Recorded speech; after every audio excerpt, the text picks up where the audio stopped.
Welcome to మన TV news బులెటిన్ల ముందుగా headlines. 2047 నాటికి వికసిత్ భారత్ సాధనకు మిషన్. మోడీ సంస్కరణలు అవసరం. ఆర్థిక నిపుణులతో చర్చలో ప్రధాని Modi.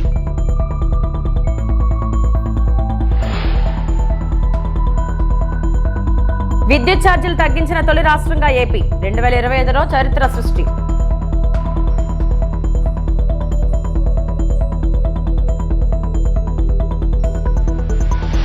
IT industry tourism hub గా విశాఖ అభివృద్ధి. త్వరలో దక్షిణ కోస్తా రైల్వే జోన్ తాత్కాలిక కార్యాలయం ప్రారంభం.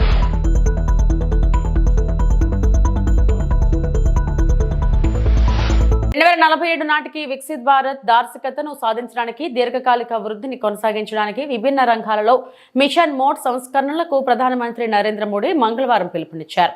2026-2027 కేంద్ర బడ్జెట్కు ముందు నీతి ఆయోగ్లోని ప్రముఖ ఆర్థికవేత్తలు మరియు నిపుణుల బృందంతో మోడీ సంభాషిస్తూ ప్రపంచ స్థాయి సామర్థ్యాలను పెంపొందించుకోవడం మరియు ప్రపంచ సామ్యతను సాధించడం కోసం కూడా ఒక వాదనను వినిపించారు.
విశాఖను ఐటీ ఇండస్ట్రియల్ టూరిజం హబ్ గా తీర్చిదిద్దుతున్నట్లు కూటమి నేతలు తెలిపారు.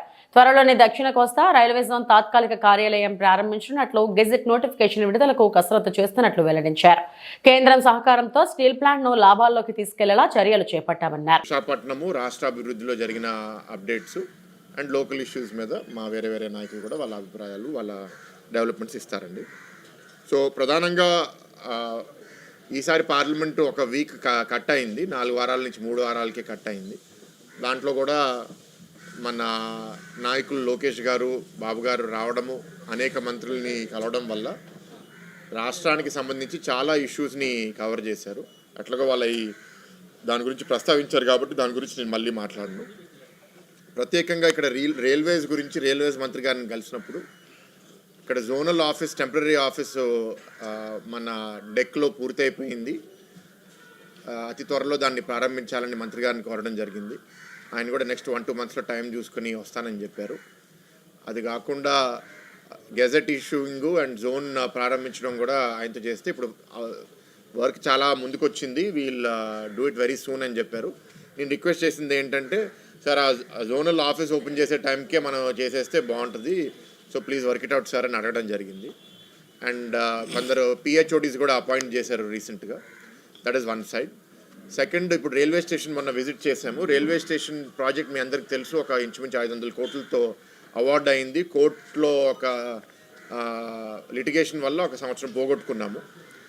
ఇవాళ అది పని స్టార్ట్ చేశారు, కానీ ఈ సంవత్సరం పోగొట్టుకోవడం వల్ల రైల్వేస్ దాని స్కోప్ పెంచారు. ఏంటి అంటే station building, parking, lines addition. Railway స్టేషన్లో ఇవాళ 14 ప్లాట్ఫామ్స్ రాబోతున్నాయి. అంటే 6 ప్లాట్ఫామ్స్ యాడ్ చేసి ఇంకో 6 లైన్స్ యాడ్ చేస్తున్నారు. అండ్ జనరల్ లైన్స్ 2 నుంచి 3కి పెంచడం అనేది మీ అందరికీ తెలుసు, అది ఆ పని జరుగుతుంది. And station buildings west side, east side వస్తున్నాయి. వెస్ట్ సైడ్ ఫస్ట్ కన్స్ట్రక్షన్ అవుతుంది. అది అయిన తర్వాత ఇప్పుడు ప్రస్తుతం ఉన్న మెయిన్ బిల్డింగ్ ఎరగొట్టి ఇక్కడ ఈస్ట్ సైడ్ కూడా కడతారు. ఇక్కడ ఫసాడ్ మార్పుల గురించి కూడా మీ సూచనలు ఇస్తే ఆ ఫసాడ్ మార్పు సజెషన్స్ 3-4 ఆప్షన్స్ ఇప్పుడు మంత్రి గారి దగ్గరే ఉన్నాయి.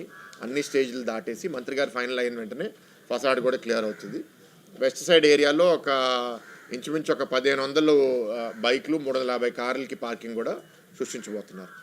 So that is the major అండి. మేము పబ్లిక్ గ్రీవెన్సెస్లో ప్రత్యేకంగా ఎస్కోట నియోజకవర్గంలో మాకు మంగళపాలెం గ్రామంలో కొత్త వలసలో ఎఫ్యూబీ, ఎఫ్ఓబి అంటే ప్రజలు ఆ రైల్వే లైన్ క్రాస్ చేయడానికి 2 దగ్గరలు కోరడం జరిగింది.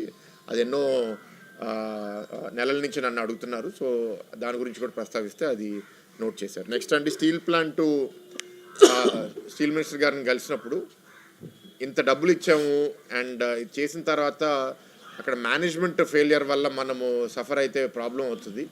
పర్మనెంట్ లీడర్షిప్ లేకపోతే మాకు డెఫినెట్గా ఇబ్బందులు, గ్యాప్లు కనపడుతున్నాయి సార్. ఒక పర్మనెంట్ సిఎండి వచ్చేటట్టు చేయాలని కోరడం జరిగింది. అండ్ లీడర్షిప్ని ఇంకా స్ట్రెంగ్తెన్ చేయాలి అని కూడా కోరడం జరిగింది. మీరు చూసారు, డైరెక్టర్ మెటీరియల్స్ కూడా సేల్ నుంచి ఇప్పుడు ఇన్ఛార్జ్ సిఎండిగా పెట్టారు. మొన్ననే స్టీల్ ప్లాంట్లో పనిచేసే వాళ్ళతో కొందరు మాట్లాడితే వచ్చిన ఆయన చాలా టెక్నికల్గా బాగా సబ్జెక్ట్ మీద గ్రిప్ ఉంది అని కూడా ఫీడ్బ్యాక్ వచ్చింది. సో అది కూడా ఇంకా లాభాల లోపలికి వెళ్తే, ప్రొడక్షన్ చాలా పెరిగిందని మీరు చూశారు, లాభాల లోపలికి కూడా బాగా వెళ్తుందని కోరుకుంటున్నాము. ఎందుకంటే లాభాల లోపలికి వెళ్తేనే మనం సస్టైన్ చేయగలుగుతాము. నెక్స్ట్, లేబర్ మినిస్ట్రీకి ఇప్పుడు గతంలో పెన్షన్స్ మనం ఈపీఎస్ పెన్షనర్స్, రిటైర్డ్ పెన్షనర్స్కి చేయించగలిగాము. ఇంకో 1200 మంది డెడ్ లైన్ మిస్ అయ్యారు. కానీ కోర్టు కూడా డైరెక్షన్ ఏమి ఇచ్చిందంటే వాళ్ళు డెడ్ లైన్ మిస్ అయినా పర్లేదు, సీనియర్ సిటిజన్స్ మీరు వాళ్ళని కన్సిడర్ చేయాలి. 1200 మంది అంటే అది లేబర్ మినిస్టర్ మండవయ్య గారికి.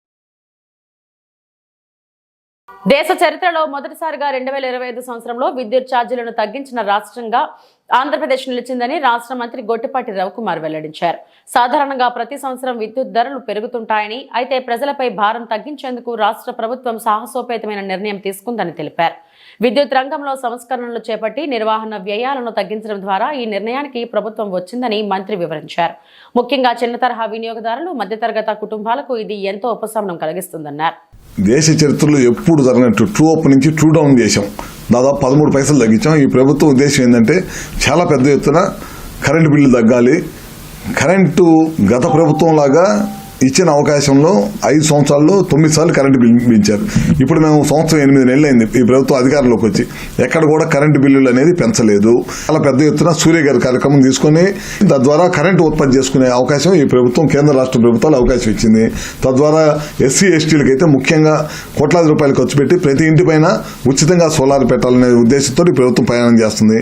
పీఎం సూర్య గారి ద్వారా వ్యవసాయ రైతులకి పగలపూట కరెంటు ఇవ్వడం కోసం చాలా పెద్ద ఎత్తున కేంద్ర రాష్ట్ర ప్రభుత్వాలు ఈ కార్యక్రమం చేస్తుంది. అది కూడా టెండర్లు అయిపోయినాయి. ఈ సంవత్సరం స్టార్ట్ అవుతుంది, 2026లో స్టార్ట్ అవుతుంది. అది కూడా ఈ కార్యక్రమం పూర్తి చేస్తాము. రిలయన్స్ సంస్థ ద్వారా కనిగిరి, మార్కాపురం లాంటి చోట సిబిజీ ప్లాంట్లు పెడతాం. ఇప్పుడు కరెంట్ 24 గంటలు క్లీన్ ఎనర్జీ ఇవ్వాలనే దశగా ఈ ప్రభుత్వం పనిచేస్తుంది. ముఖ్యమంత్రి గారి నమ్మకమైన చాలా మంది పెట్టుబడిదారులు ముందుకు వచ్చారు. రాబోయే రోజుల్లో రాయలసీమ జిల్లా అనుకూలమైన ప్రదేశం మనకి.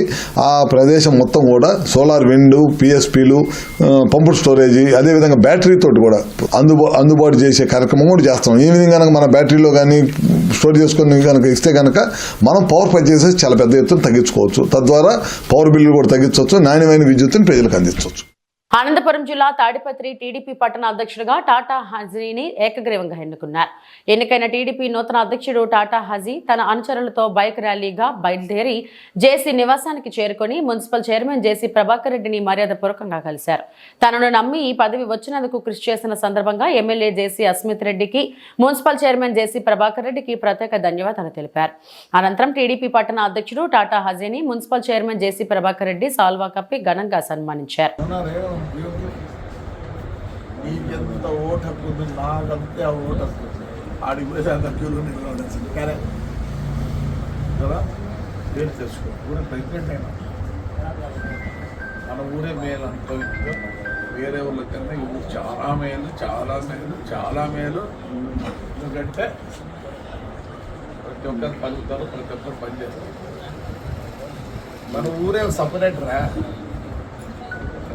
నిజం. ఏదన్నా ఎత్తుకోండి, ఊళ్ళో డబ్బులు ఉన్నాయి, అన్నీ ఉన్నా కానీ మాట వింటారు ఊళ్ళో. ఫస్ట్ టేలర్స్ కాలనీ క్లీన్ చేయండి, మీకు ఏం కావాలో చెప్పండి, ఎప్పుడు మళ్ళీ నేను ఇస్తా. ఏమి రూమ్ సూపర్వైజ్ చేయండి, మనుషులు కూడా ఇప్పుడు లిస్ట్ రాసుకోండి. క్యాకన్నా ఇవి లేఅవుట్ లేదు, చాలా ప్రాబ్లం ఉంది కానీ క్లియర్ చేస్తున్నాం. దాన్ని కూడా అన్ని టేకప్ చేస్తాను. రోడ్లు గీట్లు మామూలుగా డాక్టర్ దగ్గర రోడ్డు కరెక్టేరా. ఏం చెప్పు, ఏమైంది ఏంది లేదాడ కరెక్టే. లేఅవుట్ లేదు, మాకు కుట్టేదానికి లేదు. కూర్చోండి ప్లీజ్, కూర్చోండి please.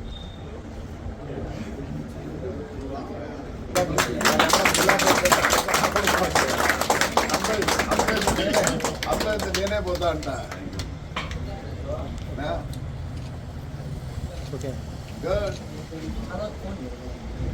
Rowdy me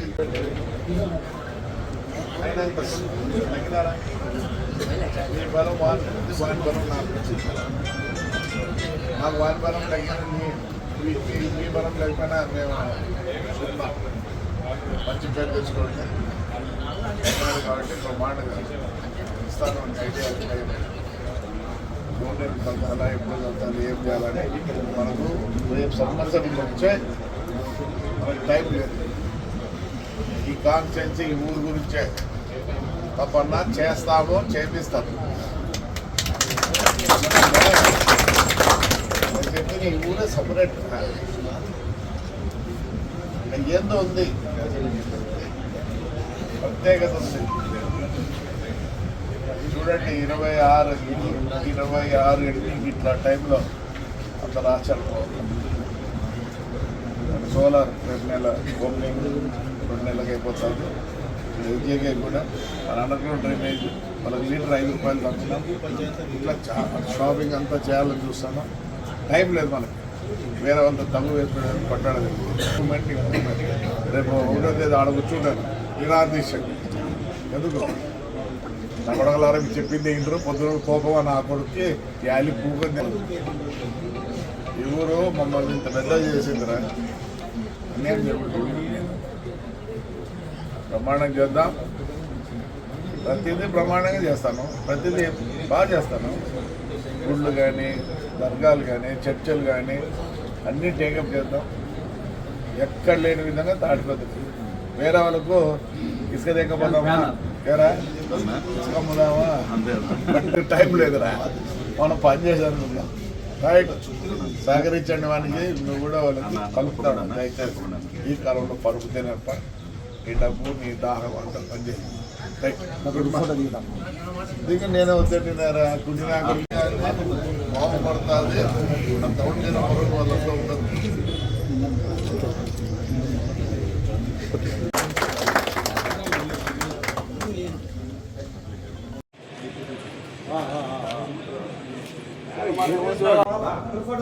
group photo नहीं आप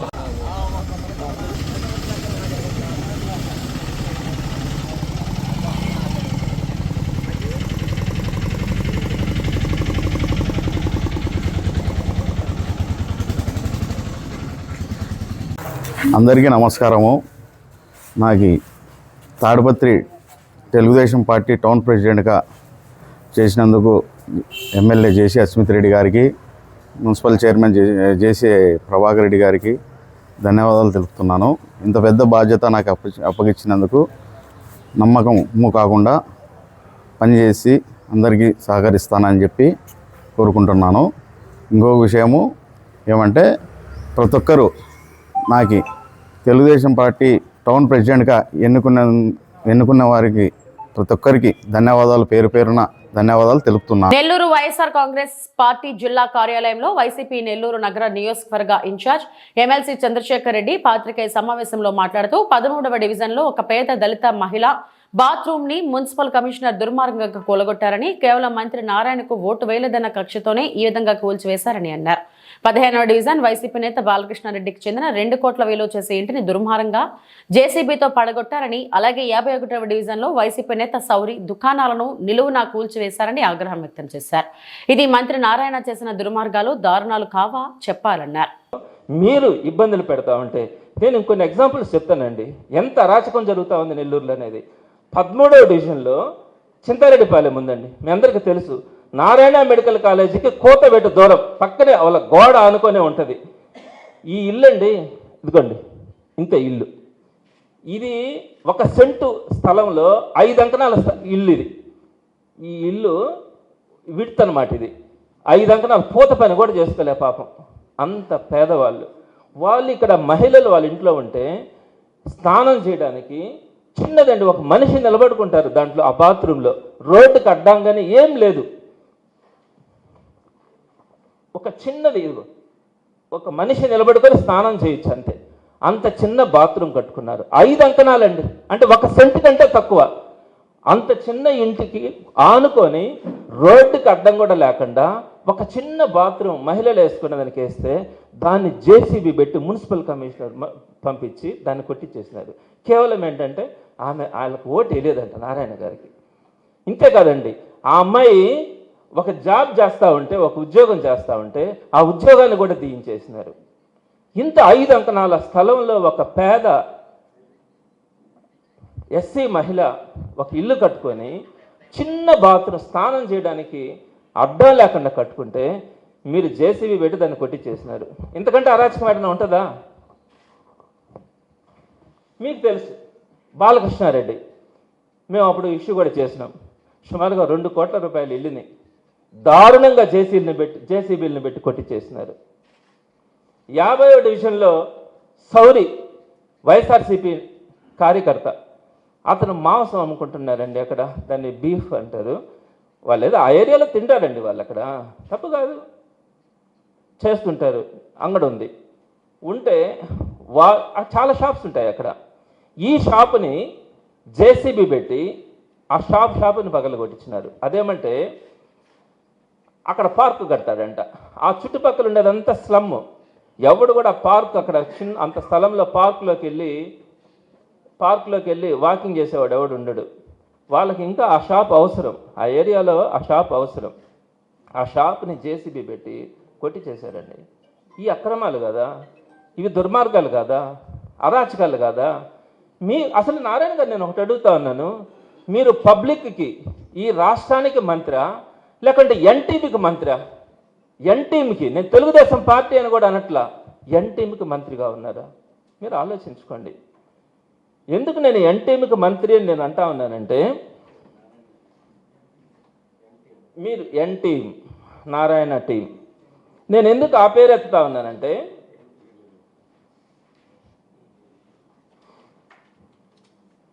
మీ అందరికీ తెలుసు నెల్లూరు విఆర్ కాలేజ్ అడ్మిషన్ల గురించి ఈ పేపర్ మెదక్ జిల్లా SP Shri DV Srinivasarao Shankarpet R police station వార్షిక తనిఖీల్లో భాగంగా పరిశీలించారు. స్టేషన్ పరిశుభ్రతకు సిబ్బంది, వసతులు, కేసుల రికార్డులు, స్వాధీనం చేసిన వాహనాల వివరాలు చూసి సమీక్షించారు. ప్రతి ఫిర్యాదును తప్పనిసరిగా ఆన్లైన్లో నమోదు చేయాలని, కేసుల్లో నాణ్యమైన దర్యాప్తు జరగాలని స్టేషన్ సిబ్బందికి సూచించారు. గ్రామ పోలీస్ అధికారులు ప్రజలతో మంచి సంబంధాలు కొనసాగించాలని, అనుమానితులు, రౌడీ షీటర్లను క్రమం తప్పకుండా తనిఖీ చేయాలని ఆదేశించారు. ఆస్తి సంబంధిత నేరాలు ఎక్కువగా జరిగే ప్రాంతాలను హాట్స్పాట్లుగా గుర్తించి నిఘా పెంచాలని, సీసీ కెమెరాల ఏర్పాటు కోసం ప్రజల సహకారం తీసుకోవాలని సూచించారు. సైబర్ నేరాల నివారణకు పాఠశాలలు, కళాశాలలు అవగాహన కార్యక్రమాలు నిర్వహించారని చెప్పారు. వాహనాల తనిఖీలు ప్రతిరోజు చేయాలని, డైల్ 100 కాల్స్ కు వెంటనే స్పందించాలని సిబ్బందిని ఆదేశించారు. డిజిటల్ టెక్నాలజీని ఉపయోగించి నేర నియంత్రణలో మెరుగైన ఫలితాలు సాధించాలని సూచించారు. వాళ్ళందరితో సిబ్బందితో మాట్లాడడం, అలాగే కేసు పరిస్థితి, దొంగతనాలు ఎట్లా ట్రేస్ చేసినా లేదా ఎట్లా చేస్తుంది, డీ కేసులు చేసినా కూడా పరిశీలన జరిగింది.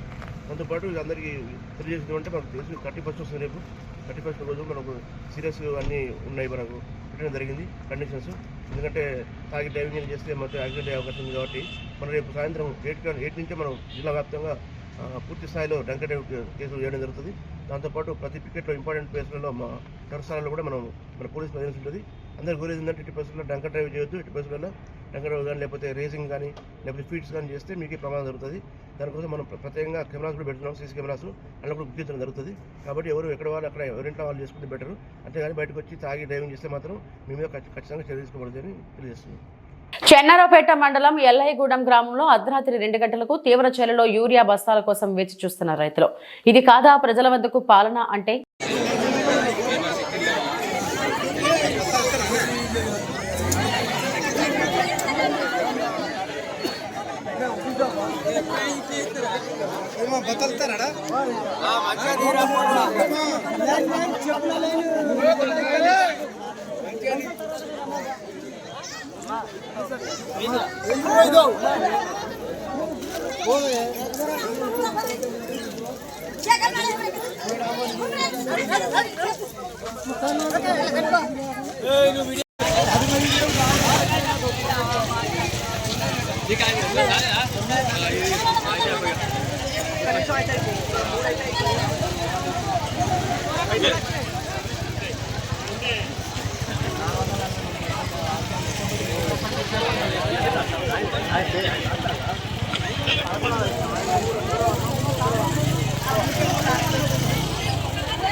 బోధన్ పట్టణంలోని ఇటీవల రాష్ట్ర ప్రభుత్వ ప్రధాన సలహాదారులు స్థానిక ఎమ్మెల్యే ప్రొద్దుటూరు సుదర్శన్ రెడ్డి మున్సిపల్ అధికారులతో కలిసి పలు వార్డుల్లో చేపట్టిన రోడ్లు, డ్రైన్లు, కలవటుల మరమ్మతుల పర్యటన మున్సిపల్ ఎన్నికలను దృష్టిలో పెట్టుకుని చేసిన ఎలక్షన్ స్టంట్ అని ఆమ్ ఆద్మీ పార్టీ సీనియర్ నాయకులు జునైద్ అహ్మద్ ఖలీల్ విమర్శించారు.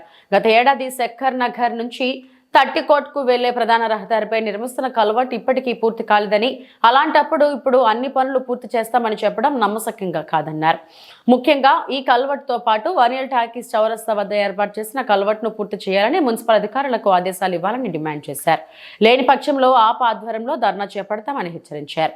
ఇప్పటి వరకు అభివృద్ధి శూన్యమని, రానున్న ఎన్నికల్లో ప్రజలు ఓటుతో తీర్పు ఇస్తారని అన్నారు. నేను Junaid Ahmed Khalil, Aam Aadmi party Bodhan senior leader. కొద్ది రోజుల కిందట బోధన్ ఎమ్మెల్యే పి సుదర్శన్ రెడ్డి గారు వారి టీంను తీసుకొని బోధన్ మున్సిపాలిటీ ఇంజనీరింగ్ విభాగంలో ఉన్నత అధికారులను తీసుకొని, కమిషనర్ గారిని తీసుకొని, వాళ్ళ యొక్క టీంని తీసుకొని బోధన్ పట్టణం మొత్తం మున్సిపల్ ఏరియా తీరడం జరిగింది. ప్రతి ఏరియాలో ప్రతి వార్డులో వెళ్ళి ఎక్కడ డ్రైన్ అవసరం ఉందో, ఎక్కడ కల్వర్ట్ అవసరం ఉందో, ఎక్కడ రోడ్ అవసరం ఉందో వాళ్ళు సందర్శించి ఇన్స్పెక్షన్ చేశారు. ఏమని చెప్పారు?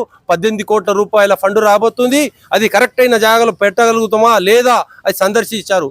కానీ అది చాలా అబద్ధం. అది ఎందుకు అబద్ధం అంటే ఇప్పుడు కొద్ది రోజుల్లో కౌన్సిలర్ ఎలక్షన్లు రాబోతున్నది కాబట్టి అది ఒక పొలిటికల్ స్టంట్.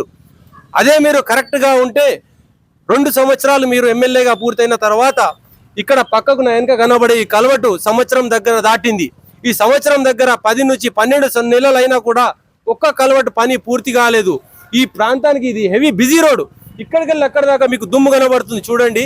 ఇక్కడ చుట్టుపక్కల ఉండే ఇండ్లలో దుమ్ము వెళ్తుంది. ఇటు పక్కకు ఒక హై స్కూల్ ఉన్నది. హై స్కూల్లో పొద్దు రాత్రంతా దుమ్ము, అక్కడ పిల్లలకు బెంచ్లో కూర్చోటానికి ఇబ్బందులు ఉన్నది. ఇక్కడ సీనియర్ సిటిజన్స్ కానీ మహిళలు కానీ ఇక్కడికి బండ్లు తీసుకొస్తే వాడు స్కేటింగ్ అయిపోయి బండల కింద పడిపోతున్నారు.